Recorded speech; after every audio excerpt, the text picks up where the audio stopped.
Well, Nancy Cordes is following the Democratic race in New Hampshire. Nancy, tonight is the first time that Clinton and Sanders will debate one-on-one. No more Martin O'Malley. He dropped out. So how do you think that will change the dynamic on the stage?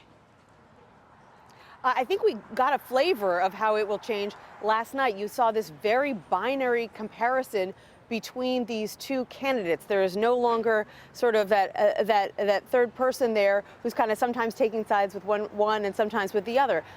These two candidates have a very stark difference over where they think that the Democratic Party should go, over what they think is achievable, and I think as stark as the difference was last night, I think that's what you'll see tonight. Also, I think that there's been some bad blood since the last Democratic debates. It's the last time that they faced off.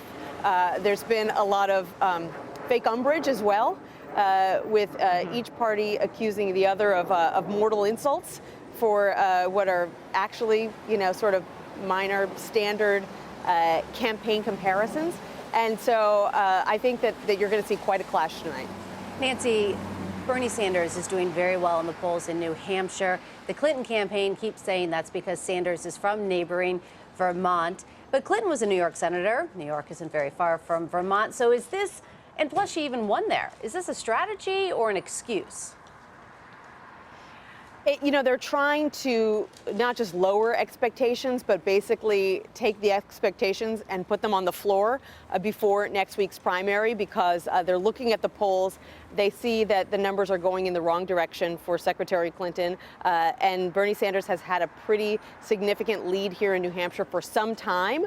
So they're looking for the most innocuous way to explain that huge lead. And what they've settled on is the fact that he is from next door. Now, you raise a good point. New Hampshireites know Hillary Clinton pretty well.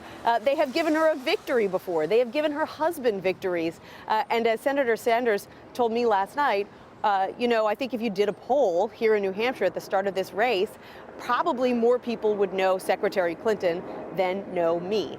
So I think, the Clinton campaign has something of a case that he's better known here than he might be, say, in Arizona or California, but I'm not sure that it explains the entire dichotomy between their poll numbers right now.